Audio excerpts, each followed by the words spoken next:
What's up, people? Orseofkorse here, coming at you with another Genesis video. Today, I'm going to go over the tank support role. I'm going to specifically use Nemo for this example because that's the tank that I think most people have unlocked right now besides Minotauros.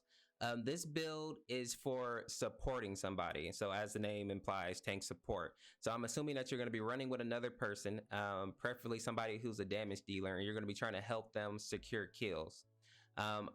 This build is going to have a lot of health, and then it's going to have a lot of utility items. So we're going to go with health, energy damage, and then utility.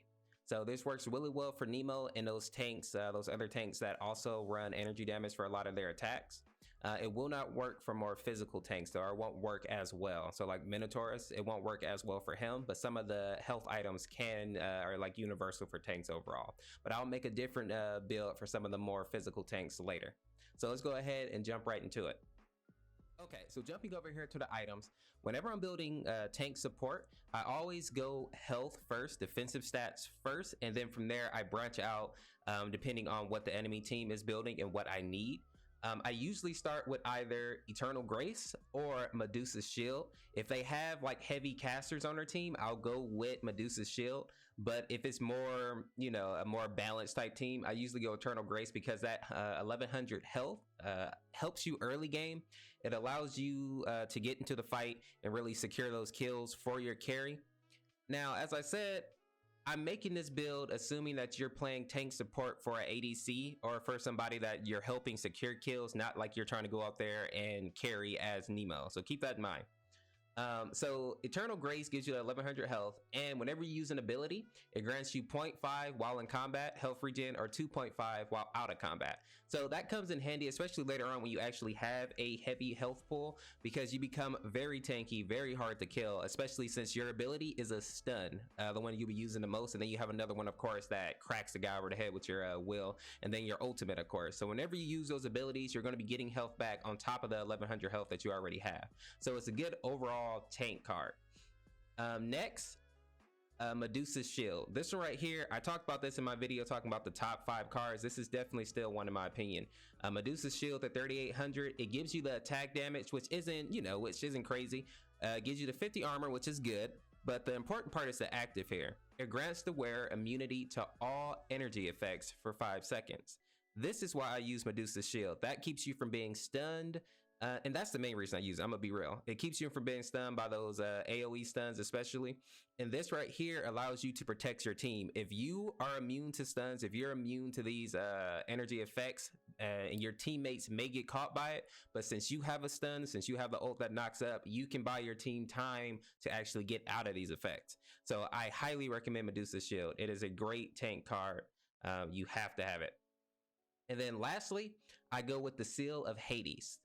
This one gives you the 475 health, 425 energy, the health regen, energy regen, and the passive is really good. Every time an ability is used by the wearer, grant additional health regeneration equivalent to 0.5 of maximum health per second for 6 seconds. Effect stacks up to 5 times. Now, this obviously synergizes very well with Eternal Grace. And then at the bottom there, it also has another passive. When an enemy hero dies in the radius of you, 1500, you gain 185 health and then 160 energy. So on top of that, if your team or you, of course, are knocking out enemy heroes, you're going to be getting health back on top of the regen that you're already getting from your 2 health regen cards. So very good synergy between these 2 right here. And those are the cards that I built for defense. Now that we solidified our defense cards, our health cards, we're going to go ahead and jump over to some more utility type cards, meaning cards that are meant to help your team on top of your kit already. So the cards that I like here are Reatomizer, Crimson Storm, and Absolute Zero. I'm going to start with Absolute Zero. So it gives you the plus 60 energy damage, which is good because a lot of your attacks as Nemo and tanks in general are actually energy damage if you take a look at them. But Nemo specifically, you get the 60 armor, which is also great. Now the active deal 200 damage to enemies in 750 radius around the wearer and reduces movement speed by 40%. This is why I really like this card. Later game, slowing people down, getting people in those AoE effects like that, that's really going to help your team secure those kills and you know, get ahead when it's team fights. The secondary effect, the one that reduces attack speed, that one can come in handy, I guess, if they have some really hard hitters, but that one's not really why I use this card. It's definitely for the slow and then the armor and all that good stuff. A card that synergizes really well with that is the Crimson Storm. The 70 energy damage, 350 health, 250 energy, and then the passive is called Auto Freeze.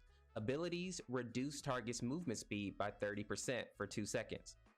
So this on top of Absolute Zero basically takes them down to a crawl. So I really like this. It works really well when you synergize it with Nemo's ultimate because he gets increased movement speed, and then he's also slowing them down now. So it's really good synergy. Now, another card that you can have, and you can put all 3 of these on if the game goes that late. Normally it doesn't. Normally I only get to this synergy right here. But if the game does keep going till, you know, super late, you can put the Reatomizer on. Now, the Reatomizer gives a little bit of health, gives energy, it gives the energy regeneration, which is all good. But the reason that I use this one is because of the active. It turns a unit into a harmless sheep and slows it for 2.5 seconds. This one right here, I think is really good. If you want to build it earlier, you can, because it's super effective early game, mid game, but it's not the most important card for early game, mid game. I think survivability is more important than the Reatomizer, in my opinion, especially with somebody like Nemo where you already have a stun. But if you can work this into your build later on, having your stun, having your knock up, and then being able to stun them again, essentially, or take them out of the fight, realistically, for 2.5 additional seconds, it makes it to where you can lock down a person completely out of the game. And I really like that. The more people you can immobilize, the more people you can take out of the game, the easier it is for your team to roll over that team, especially in team fights. So as you can see here, if we go with Eternal Grace first, you're going to be building a lot of health items because, of course, it gives 1100 health. So you'll be building the health crystal, which gives the 250 health.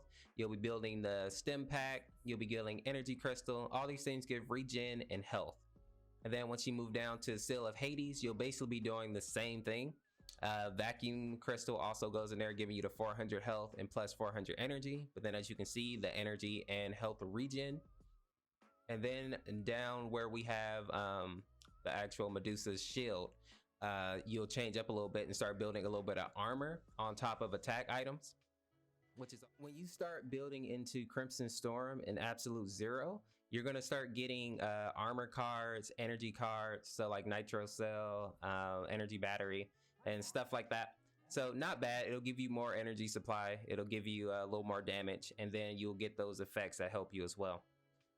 If this video helped you at all, make sure to drop a like, subscribe for more Genesis content, and if you make it to the end, as always, let me know. If you have some better tank stuff that you think, let me know down in the comment section. I'm always willing to learn, and I'd like to hear from the community. Thanks for watching, people. This is Orseofkorse. Have a good day. Peace, peace, peace, peace, peace.